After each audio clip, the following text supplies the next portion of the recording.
Hello बच्चों, कैसे हैं आप। मैं आशा करती हूँ सभी बहुत अच्छे होंगे, अपने घर पे स्वस्थ और सुरक्षित होंगे। तो मैं आज आपको पाठ 9 हिंदी व्याकरण चैप्टर नंबर 9 का पार्ट नंबर 2 वचन पढ़ाऊंगी। चित्रों को देखिए और इनके नीचे लिखे वाक्यों को पढ़िए। लड़का गेंद से खेल रहा है। लड़के अपना पाठ याद कर रहे हैं। चिड़िया पेड़ पर बैठी है। आसमान में कई चिड़िया उड़ रही हैं। तो इसमें आपने जो रंगीन शब्द हैं उनको ध्यान से देखिए। लिखा है ना, ऊपर लिखे रंगीन शब्दों से पता चलता है कि लड़का और चिड़िया शब्दों का प्रयोग एक संख्या के लिए हुआ है तथा लड़के और चिड़िया शब्दों का प्रयोग एक से अधिक संख्या के लिए हुआ है।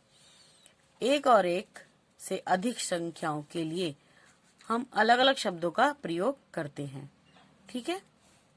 शब्द के जिस रूप से संख्या का बोध होता है उसे वचन कहते हैं। ठीक है, ये समझ आ गया हमें कि वचन किसे कहते हैं।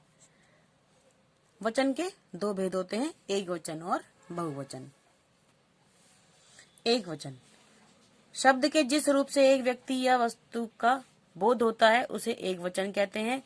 कुर्सी, लड़का, गमला, बच्चा, गाना, सोफा, चश्मा, नाली आदि ये सभी क्या है? एक वचन। फिर है आपका बहुवचन। शब्द के जिस रूप से एक से अधिक व्यक्तियों या वस्तु का बोध होता है उसे बहुवचन कहते हैं। जैसे कुर्सियां, बच्चे, गमले, सोफे, चश्मे, नालियां आदि। कुर्सियां से हमें पता चलता है कि वो शब्द यानी कि एक से अधिक कुर्सियों के लिए प्रयोग हुआ है। नित्य एक वचन। नित्य एक वचन जो शब्द सदा एक वचन में प्रयोग होते हैं उन्हें नित्य एक वचन कहते हैं। जैसे जनता, वर्षा, आकाश, झूठ, सरकार, भीड़, पुलिस, समिति आदि ये सभी हमेशा एक वचन में बोले जाते हैं, बहुवचन में नहीं। व्यक्तिवाचक, भाववाचक, समूहवाचक और द्रव्यवाचक संज्ञाएं प्राय नित्य एक वचन होती हैं। ठीक है। फिर है आपका नित्य बहुवचन। जो शब्द सदा बहुवचन में प्रयोग होते हैं उन्हें नित्य बहुवचन कहते हैं। जैसे आंसू, दर्शन, दाम, प्राण, भाग्य, लोग, समाचार, हस्ताक्षर, होश आदि ये हमेशा बहुवचन में प्रयोग होते हैं। फिर हम देखेंगे एक वचन से बहुवचन बनाने के नियम। पुल्लिंग और स्त्रीलिंग शब्दों को एक वचन से बहुवचन बनाने के लिए अलग अलग नियम हैं। उनमें से प्रमुख निम्नलिखित हैं। जैसे अकारांत पुल्लिंग तथा शब्द एकारांत हो जाता है। जैसे कमरा, कमरे, मुर्गा, मुर्गे। जैसे कमरा, कमरे, मुर्गा, मुर्गे, कपड़ा, कपड़े। गधा, गधे, घोड़ा, घोड़े, खरबूजा, खरबूजे। देखिए इसमें एक इम्पोर्टेंट पॉइंट है। तत्सम अकारांत शब्द अपना रूप नहीं बदलते। जैसे नेता, पिता, देवता, राजा, सखा, दाता, कर्ता, योद्धा आदि ये नहीं बदलते। संबंधियों के लिए प्रयोग होने वाले शब्द भी अपना रूप नहीं बदलते। जैसे मामा, नाना, दादा, चाचा, काका, बाबा, ताया आदि। ठीक है। अब आगे पढ़ते हैं। यदि पुल्लिंग शब्द के अंत में आ के अतिरिक्त कोई अन्य अक्षर होता है तो उसका रूप दोनों वचनों में एक ही रहता है। जैसे पक्षी, उल्लू, माली, बाघ, गुरु, मुनि आदि। इनमें वचन का भेद करना आवश्यक हो तो इनके अंत में जन, गण, वृंद, लोग आदि शब्दांश जोड़ देते हैं। जैसे पक्षी, पक्षी वृंद, गुरु, गुरुजन, मित्र, मित्रगण, मुनि, मुनिजन, पाठक, पाठकगण, ऋषि, ऋषि लोग। ठीक है। फिर है स्त्रीलिंग शब्द। यदि एकारांत है शब्द, अगर यदि एक अकारांत है तो उसके अंत में ए जोड़ देते हैं। जैसे आंख, आंखें, बात, बातें, चीज, चीजें, दुकान, दुकानें, बाह, बाहें, पुस्तक, पुस्तकें।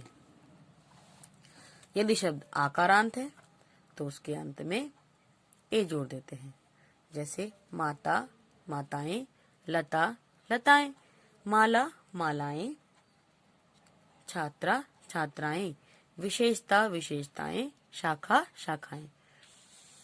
बच्चों अकारांत और अकारांत और आकारांत क्या होता है? जैसे जिस शब्द का अंत में आ नहीं है, आ है, तो वो अकारांत है, और जिसके शब्द में अंत में आ है, जैसे माता माला आ है ना, तो ये आकारांत है। ठीक है।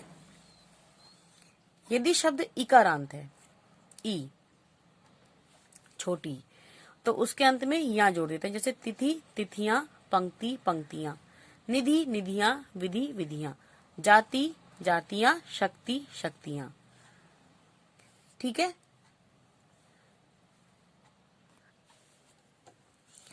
फिर है आपका यदि शब्द इकारांत है।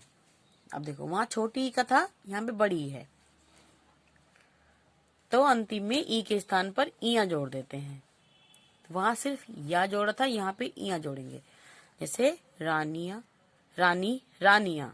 यहाँ बड़ी थी तो यहाँ पे छोटी की मात्रा होके या लगा देते हैं, तो बहुवचन बन जाता है। सखी सखियां, चटाई चटाइयां, नदी नदियां, कली कलियां, लड़ाई लड़ाइयां। जिन शब्दों के अंत में बड़ी ई होती है तो उसका बहुवचन बनाते समय ये बड़ी ई छोटी ई के रूप में परिवर्तित होती है और इया लगा देते हैं। ठीक है। यदि शब्द उकारांत है तो उसके अंत में ए जोड़ देते हैं, जैसे वस्तु वस्तुएं, ऋतु ऋतुएं, धातु धातुएं, धेनु धेनुएं। यदि शब्द उकारांत है तो उसके अंत में ऊ के स्थान पर उए जोड़ देते हैं, जैसे हमने बड़ी की जगह छोटी लगा के ए जोड़ा या जोड़ा था, ऐसे इस तरह से, जैसे जू जुएं, बहु बहुएं, लू लुएं, वधु वधुएं। फिर है यदि शब्द के अंत में या है तो उसे या कर देते हैं, जैसे चिड़िया चिड़िया, चुईया चुईया, गुड़िया गुड़िया, कुतिया कुतिया, पुड़िया पुड़िया, डिबिया डिबिया। इसमें आपको अपने उच्चारण पर थोड़ा सा ध्यान देना होगा कि डिबिया डिबिया, अंतर समझ में आ जाएगा अपने आप बोल के आप। ठीक है बच्चों। तो ये आपका बहुवचन और एकवचन हो गया है। उसके बाद तीसरा पार्ट हम नेक्स्ट वीडियो में आपको पढ़ाएंगे। Okay bye.